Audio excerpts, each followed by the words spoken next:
তুমি ওকে কিছু বললে না? চুপ, একদম চুপ। আমাকে চুপ করতে বলছো কেন? আমি কি করেছি? ও তো তোমার সামনে দিয়ে চলে গেল। কথা বলবি না। তুই কি ব্যাটা ছেলে?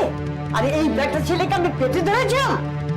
রান্না করে ঢুকে কি করছিলি তুই? আমি কি করেছি? যা করে তো করেছে। একদম কথা বলবি না। উঁচু গলায় আবার কথা বলছে। তোর যে লজ্জা সব থাকতো না, তার উঁচু গলায় কথা বলতে পারতিস না। তোর বউ তোকে চোখ রাঙিয়ে চলে যায় আর তুই তার পেছনে তোর পাস। বাহ, যত কাণ্ড করে গেল তো তোমার এই মেজো বউ, আর তুমি নিজের ছেলের উপর এত কথা বলছো? কাণ্ডখানা করে গেল। এই কাণ্ড করার সাহস তো তুই তাকে জুগিয়েছিস। নিত্যদিন একই ঘটনা, একই ঘটনা। ওই চাঁদপোলা মুখ দেখে ভুলে গেলি। শাসন করেছিস কোনোদিন তাকে? বাহ, আমি কি করলো? আমি কি করলাম? তুই তো খবরের কাগজ বাড়িতে ঢুকিয়েছিস।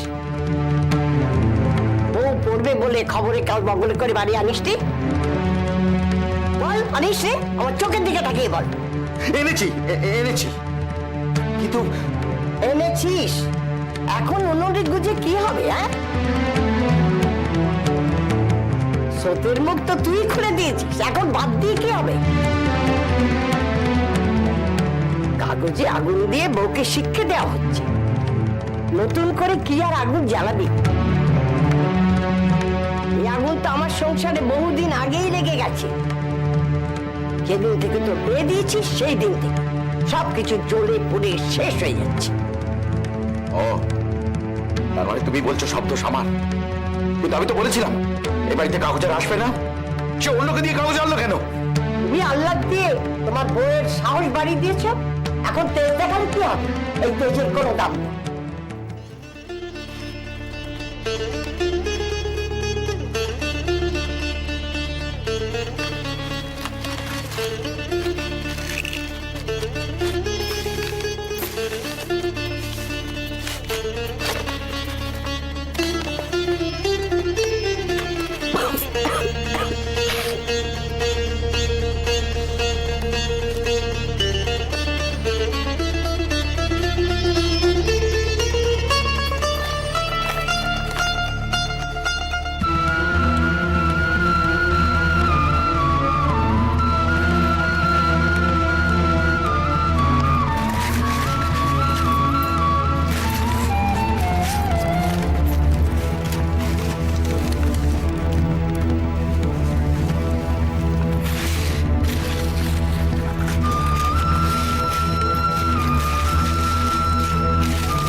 হরিয়াপুকুর ব্যাংক ডাকাতি মামলার রায়।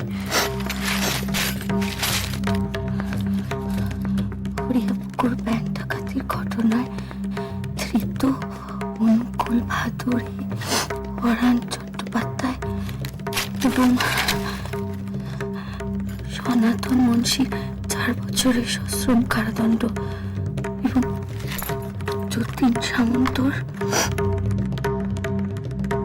7 বছরের সশ্রম কারাদণ্ড হইয়াছে।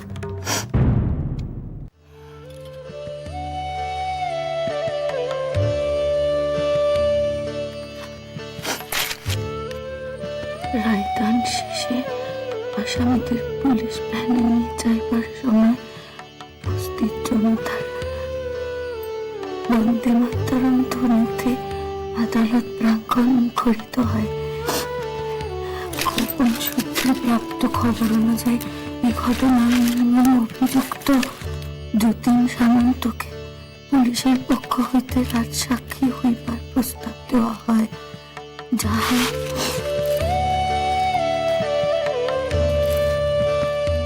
তিনি প্রত্যাখ্যান করেন। এই অভাগা দেশ কবে স্বাধীন হইবে কেহ বলিতে পারে না। তবে এই সমস্ত মানুষের কাছে এই দেশটা চিরঋণী হইয়া থাকে, ইহা সত্য।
আমি বলে দিলুম খবরের কাগজ আসবে।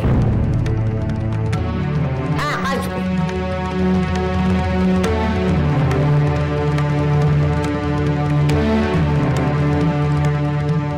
তুমি আর বাধা দিতে গিয়ে কেলেঙ্কারি বাড়িও না।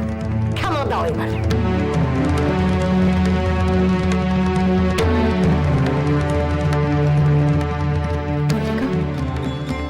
যা যা বোনকে নিয়ে উপরে যা, যা ধীরে ধীরে উপরে চলে যা বোনকে নিয়ে। কে রে? চল চল বলছি। যে মহাসর্বনাশ হওয়ার কথা ছিল সে আমার সংসারে হয়ে গেছে। একটা ভুলের জন্য কেউ কোনোদিন এত বড় শাস্তি পায়নি।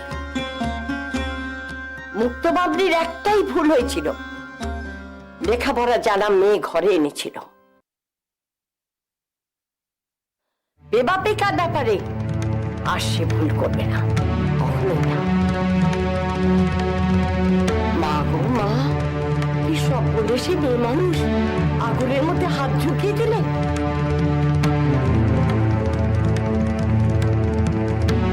আর আমার গুণধর ছেলে দাঁড়িয়ে দাঁড়িয়ে তা দেখছে।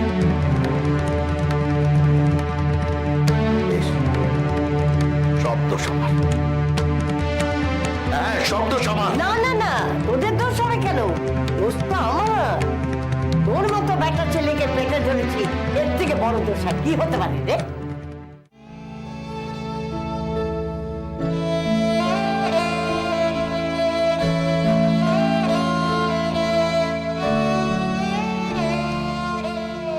খবরের কাগজ পড়েন না? আপনার তো একটা অন্ধকূপে বাস করছে।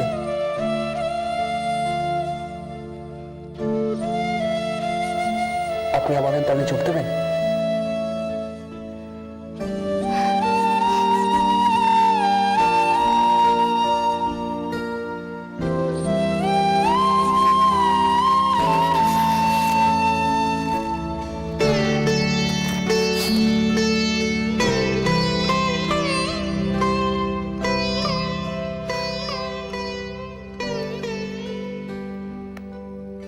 সে বলেছে আমায় তার জোরের জায়গাটা কোথায়।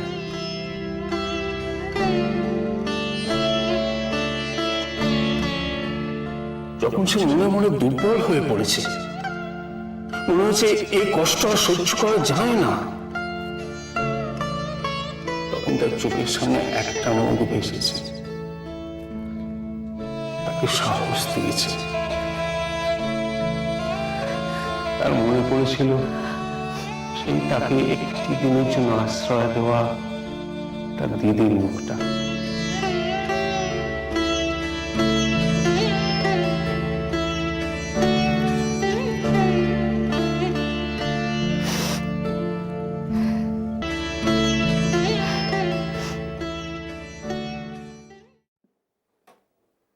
মা, তোমার আবার কি হলো বাচ্চা?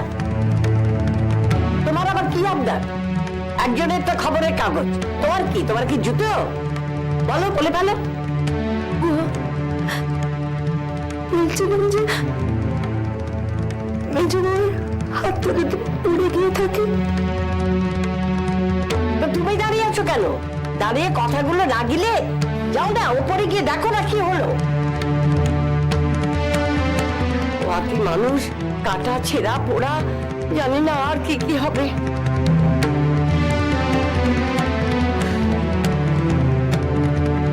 এখনো দাঁড়িয়ে আছো?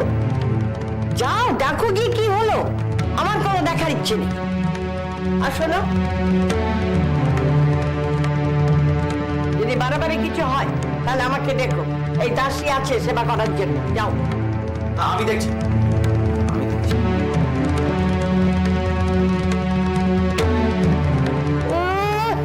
আমি দেখছি মরণ।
হাতটা কতটা পুড়েছে দেখি।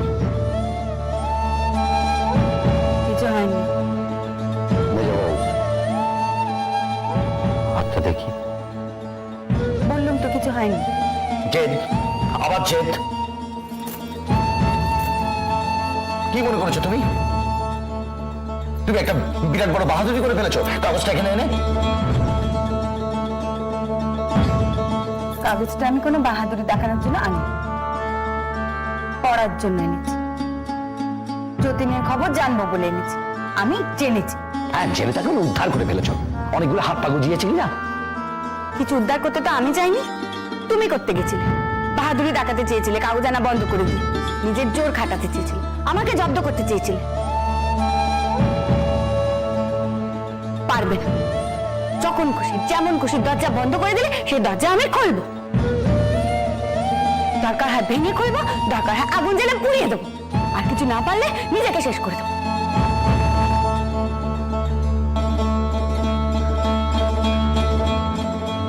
মেজ ঠাকুরপো,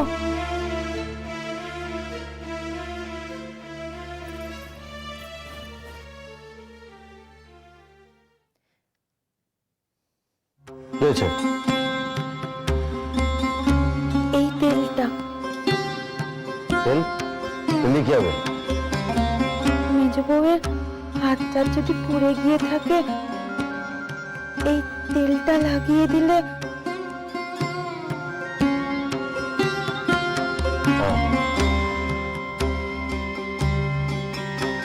দেখি। দিদি, তেলের বাটি তুমি তোমার ঘরে নিয়ে যাও। আমি এটা তো মেজ ঠাকুরপো, তুমি আমার হাতে তেল লাগিয়ে দেবে না? আমি, তুমি দাও তো তেল লাগানো হয়, নয়তো যেমন আছে তেমনই থাক।